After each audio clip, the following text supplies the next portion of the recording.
Hoje eu vou falar sobre o regime da comunhão parcial de bens, que é o regime da grande maioria da população brasileira. Tudo que eu falar aqui se aplica tanto para o casamento como para a união estável. E esse é o regime chamado de regime padrão, ou seja, sempre que você não escolhe um regime de bens, o teu regime vai ser o da comunhão parcial. Por isso que ele é o mais popular. Eu vou dividir aqui para a gente dividir quais são os bens que são comuns ao casal e quais bens são particulares. O bem comum é um bem que pertence aos dois. E quais são esses bens? Primeiro, todos os bens que foram adquiridos onerosamente durante o casamento, ou seja, tudo que você pagou para ter. Casa, carro, tudo que você comprou durante o casamento, em regra, é um bem comum com poucas exceções. Depois, temos as benfeitorias. Vou dar um exemplo aqui para ficar mais fácil de entender. Se, por exemplo, você comprou um terreno enquanto ainda era solteiro, mas durante o casamento você construiu uma casa dentro desse terreno.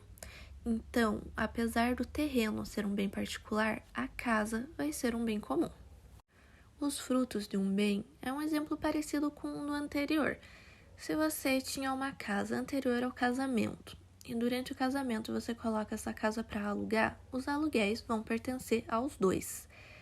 Isso também se aplica para saldo do FGTS, indenizações trabalhistas e crédito decorrente de aposentadoria pelo regime geral. O próximo é o fato eventual, que é quando você ganha no Big Brother, ganha na Mega Sena, esse tipo de coisa também pertence aos dois. Empresas que forem criadas durante o casamento também vão pertencer aos dois. Em resumo, todos esses bens que eu citei aqui pertencem 50% para cada um, e isso vale tanto para divórcio quanto em caso de falecimento.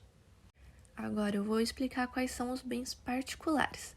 Bens particulares são aqueles que pertencem separadamente a cada cônjuge, ou seja, não se mistura. E quais são esses bens? Os bens que foram adquiridos antes do casamento são bens particulares, aqueles que foram recebidos por doação ou por herança.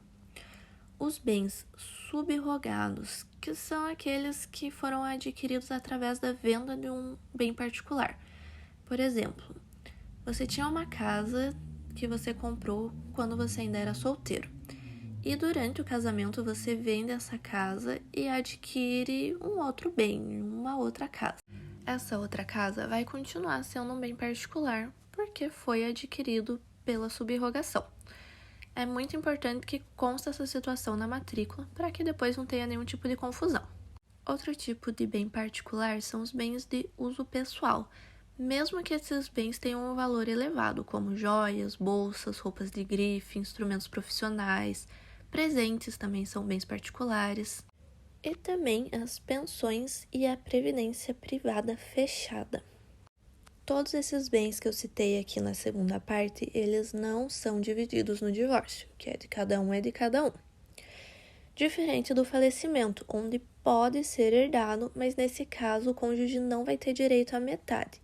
Ele vai dividir com os filhos de forma igualitária.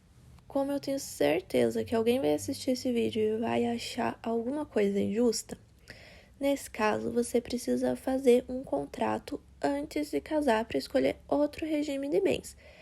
Ou então você pode escolher a comunhão parcial mesmo e excluir alguns bens específicos que você não ache justo dividir com seu cônjuge.